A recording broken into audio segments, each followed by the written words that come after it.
Shalom, shalom bagi kita semua. Hari ini saya akan membagikan pelajaran mengenai baptisan selam dan apa juga itu baptisan percik ya, perbedaan baptisan selam dan baptisan percik. Tapi pertama yang harus kita tahu adalah apa itu baptisan, ya kan? Baptisan itu adalah salah satu sakramen yang sangat penting di dalam gereja, baik Protestan maupun Katolik.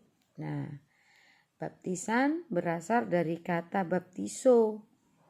Baptiso artinya itu yang dicelupkan, yang ditenggelamkan atau masuk ke dalam air, ya kan? Baptiso artinya dicelupkan, dimasukkan atau dikuburkan ya ke dalam air. Itu arti kata baptisan. Jadi, baptisan itu adalah hal yang sangat penting bagi orang Kristen. Nah, saudaraku, orang Kristen yang bagaimana yang melakukan baptisan ini adalah orang Kristen yang sudah mengalami lahir baru. Mengalami lahir baru maksudnya bertobat. Jadi sekali lagi arti kata baptisan dari kata bapto atau baptiso adalah mencelupkan, ya, berarti celup ditutupi. Membenamkan, ya, ditutupi juga. Menenggelamkan. Itulah arti kata dari baptisan, ya. Ditenggelamkan, dicelupkan. Nah, jadi baptisan ini adalah artinya tanda kita sebagai Kristen. Kristen pengikut Yesus. Jadi kalau di luar orang Kristen, mereka tidak dibaptis, tidak ditenggelamkan. Ya, tidak dikuburkan. Itu masih dari arti kata yang bisa nanti dilihat di Roma 3 ayat 33, Roma 6 ayat 3 sampai 34. Nah, jadi berdasarkan ayat Matius 3 ayat 16 kita melakukan baptisan karena kita melihat Yesus sendiri dibaptis oleh Yohanes Pembaptis. Pada Matius 3 ayat 16 dikatakan ya, sesudah dibaptis Yesus segera keluar dari air dan pada waktu itu juga langit terbuka dan ia melihat Roh Allah seperti burung merpati turun ke atasnya. Itu salah satu ayat yang menunjukkan bahwa Yesus masuk ke dalam air, ditenggelamkan. Nah, dibaptis oleh Yohanes. Dan sesudah itu diangkat oleh Yohanes. Yesus keluar dari air, ya kan? Nah, ketika dia selesai diangkat dari air, dikatakan Roh Allah turun atas Yesus seperti rupa burung merpati. Pada Markus 1 ayat 10 juga dikatakan, pada saat dia keluar dari air, ia melihat langit terkoyak dan roh seperti burung merpati turun ke atasnya. Nah, tadi itu di Matius mencatat bagaimana Yesus itu benar-benar masuk ke dalam air, ditenggelamkan. Nah, pada Markus juga, ya, Injil Markus mengisahkan juga bahwa Yesus juga dikatakan keluar dari air. Jadi dia masuk ke dalam air dan keluar. Itu menunjukkan juga Yesus itu benar-benar dibaptis dan masuk di dalam air. Apa kodenya, Pak? 2, 3, 4, 5. Nah, saudaraku, kemudian ada lagi yang menguatkan bahwa baptis itu harus masukkan di air ya. Kisah 8 ayat 38. Lalu orang Ethiopia itu menyuruh menghentikan kereta itu dan keduanya turun ke dalam air. Baik Filipus maupun Sida dan Filipus dibaptis. Ya. Kisah 39 dan setelah mereka keluar dari air, Roh Tuhan tiba-tiba melarikan Filipus dan Sida itu tidak melihatnya lagi. Ia meneruskan perjalanannya dengan sukacita. Nah, saudaraku yang dikasih Tuhan, inilah fakta, bukti-bukti yang di dalam Alkitab yang menguatkan bahwa baptisan itu benar-benar dimasukkan ke dalam air. Jadi Yohanes membaptis Yesus, Yesus dimasukkan dalam air ya. Filipus membaptis sida-sida dari Etiopia itu, mereka juga dimasukkan ke dalam air. Nah, apa syaratnya kita untuk mengikuti baptisan, saudaraku? Jadi nggak asal-asalan ya. Yang pertama adalah bertobat. Bertobat nomor 1. Kisah 2 ayat 38. Bertobat ya. Yunani, metonia artinya berbalik 180 derajat. Dari pikiran dan perilaku yang jahat ya. Seseorang yang mau dibaptis adalah orang yang sudah bertobat, yang bisa menyangkal diri, enggak lagi melakukan dosa. Ya banyak sekali dosa ya, hal-hal kenajisan bagi Tuhan ya, berdosa banyaklah, enggak perlu saya sebutkan itu dosa. Kita orang dewasa sudah tahu itu dosa, tapi kalau anak bayi, nah ini nih, anak bayi enggak tahu dosa, sehingga tidak ada anak bayi dibaptis. Ya, tidak ada anak bayi dibaptis karena sebenarnya baptisan itu artinya memeteraikan diri kita sebagai pengikut Yesus yang kita bertobat ya. Jadi syarat yang dibaptis adalah harus bertobat, enggak lagi hidup dalam dosa, enggak hidup dalam perzinahan ya, enggak hidup dalam hal-hal kedagingan yang enggak bisa melepaskan hal kedagingan. Orang yang masih hidup di dalam dosa, masih dalam kenajisan, masih maaf kata mau berselingkuh, berkumpul kebo, melakukan dosa yang lain, ya, menipu-nipu, membungakan uang yang seperti itu, ya dia nggak bisa dibaptis. Bang, ulang lagi Pak ini Pak. Lupa saya apa tadi? 2345. Ya, 2345. Itu nggak bisa dibaptis, saudaraku. Harus bertobat ya. Harus bertobat. Nah, kemudian ketika seseorang itu dibaptis, dia bertobat, maka dia akan mendapat karunia Tuhan ya. Seperti tadi digambarkan, dikisahkan bahwa ketika Yesus berdiri ya, keluar dari air, masih di dalam air ya Yesus ya, tapi dia berdiri bangkit dari air, Roh Allah turun atas dia. Nah, sida-sida itu juga tadi, sesudah dia dibaptis oleh Filipus, mereka merasakan sukacita ya. Itu karunia yang Tuhan berikan ketika seseorang menyerahkan diri dibaptis. Nah, saudaraku yang dikasih Tuhan, kemudian di sini yang pertama ya, kita harus bertobat ya. Syaratnya adalah kita harus bertobat ya, orang yang bertobat. Yang kedua ya, percaya dan menerima Yesus atau menjadi murid Yesus. Itu percaya kepada Yesus. Matius 28 ayat 19 ya. Percaya kepada Yesus dulu. Oh, kalau nggak percaya kepada Yesus, ngapain dia memberi diri dibaptis ya kan? Nah, dalam Alkitab tidak ada ketentuan yang pasti untuk usia seseorang dibaptis ya. Tidak ada memang ya. Tetapi orang yang dibaptis adalah orang yang sudah bertobat, saudaraku. Kisah 2 ayat 38. Tidak ditentukan di dalam Alkitab usia 12 tahun dibaptis, usia 18 tahun dibaptis, atau usia bayi dibaptis, tidak. Tetapi dalam Alkitab dikatakan seseorang yang berbalik dari dosa-dosanya, yang bertobat, itulah yang memberi diri dibaptis. Jadi bukan anak bayi yang tidak tahu dosa, saudaraku. Bukan kanak-kanak yang belum punya prinsip. Ya.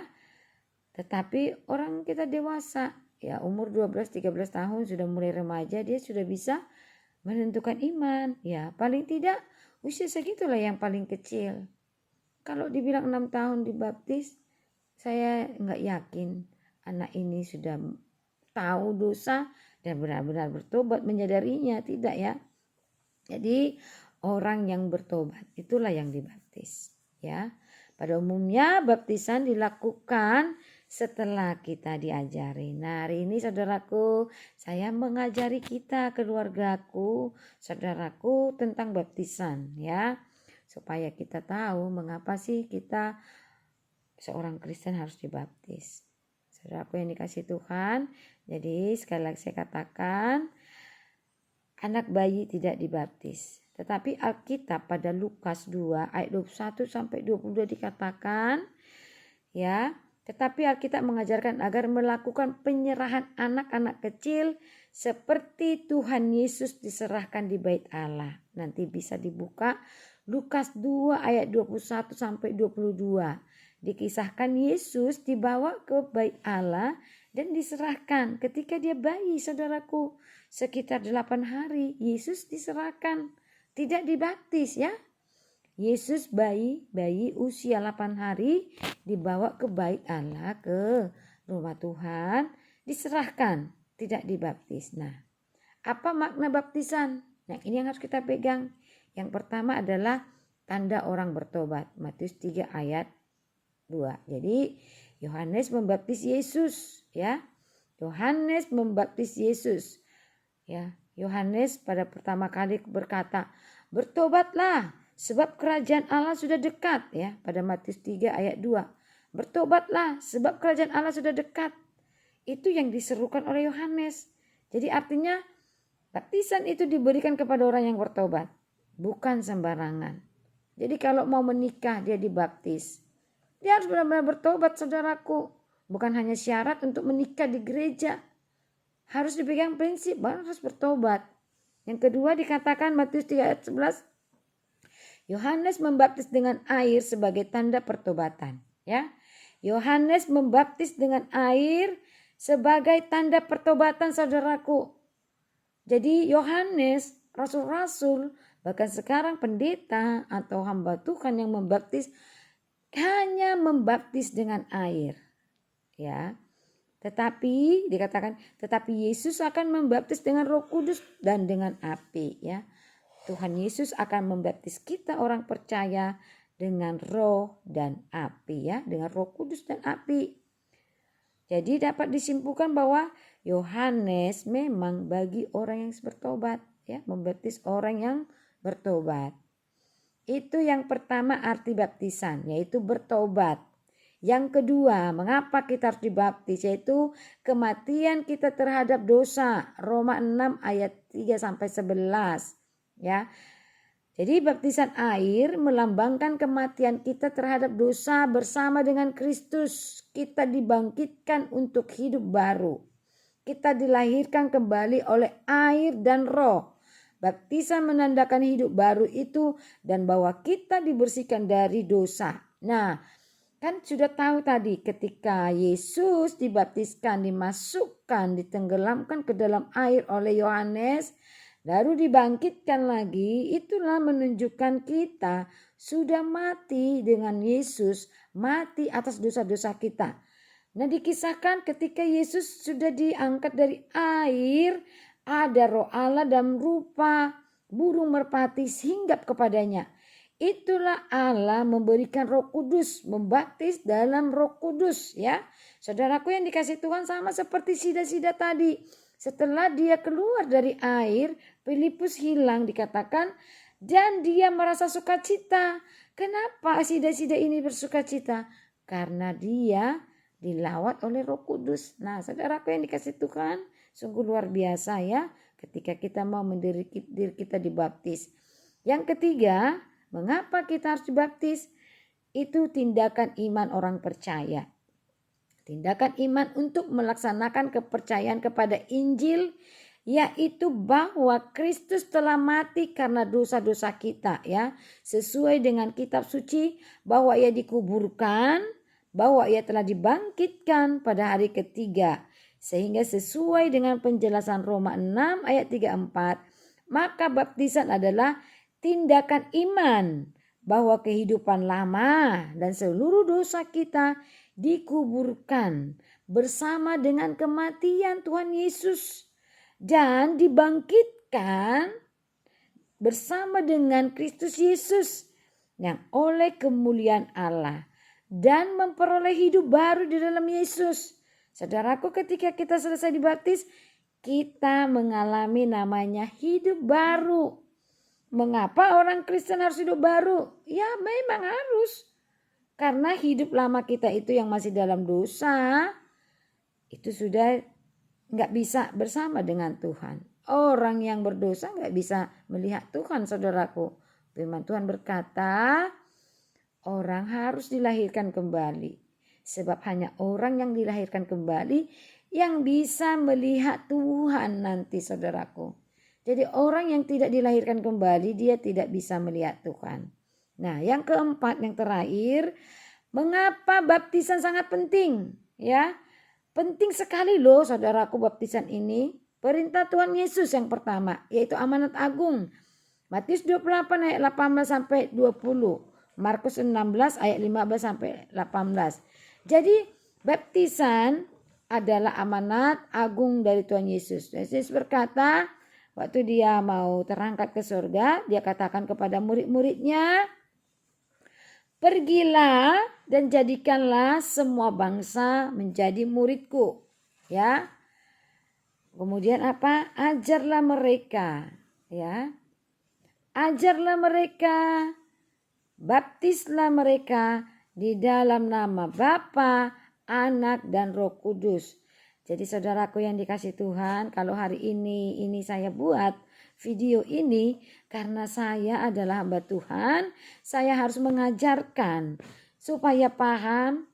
Dan saya rindu ketika kita mendengar ini, ada Roh Kudus Tuhan yang boleh menjamah kita, memberikan penerangan pada pikiran, hati dan perasaan kita, sehingga kita mau mengambil tindakan iman untuk kita memateraikan, ya, memateraikan, melakukan tindakan iman, yaitu memberi diri dibaptis.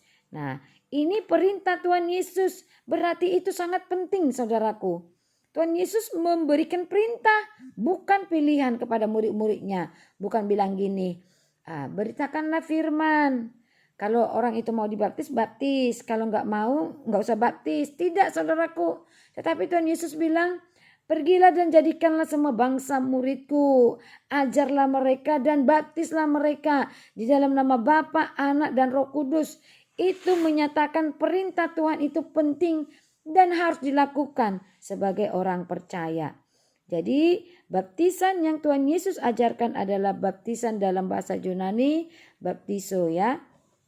Baptiso yang dimasukkan ke dalam air, saudaraku.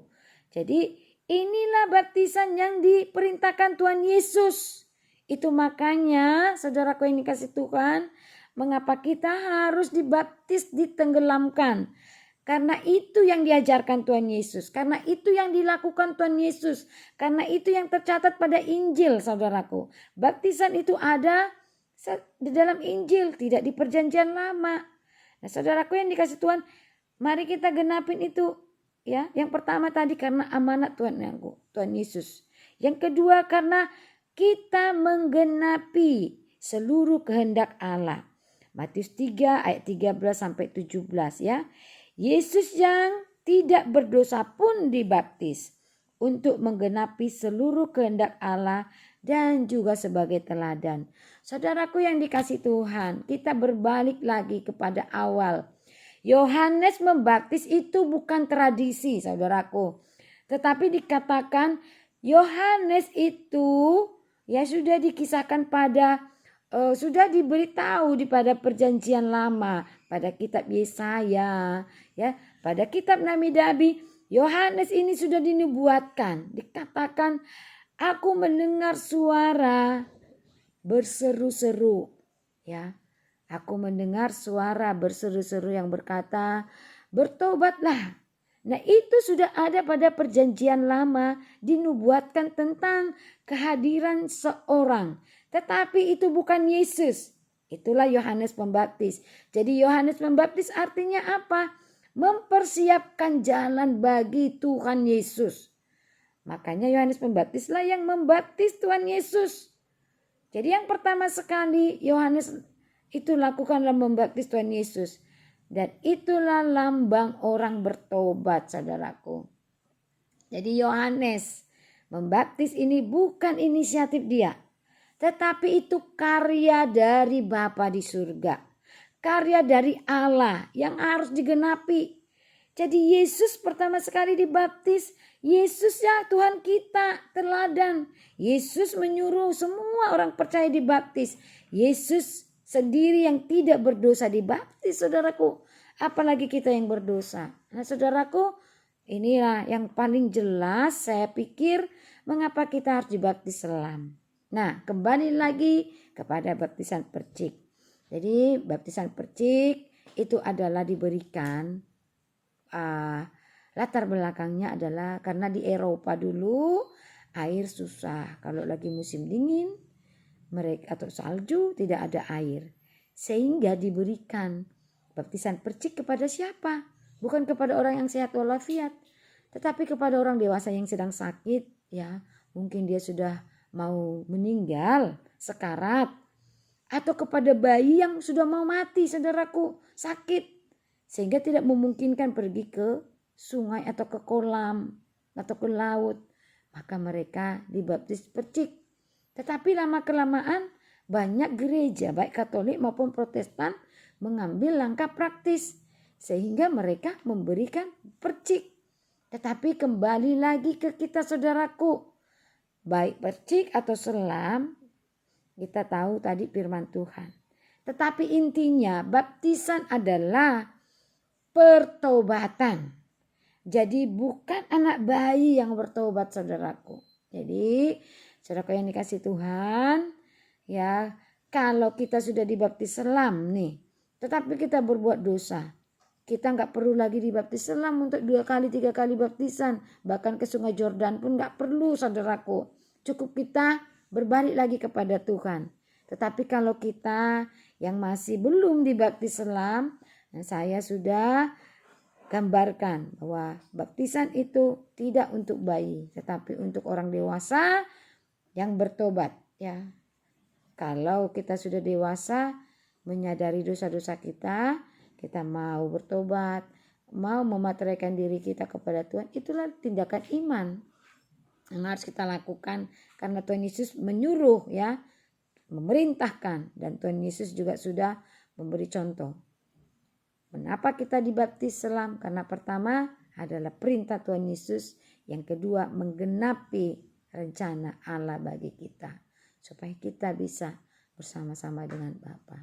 Terima kasih, Tuhan Yesus berkati.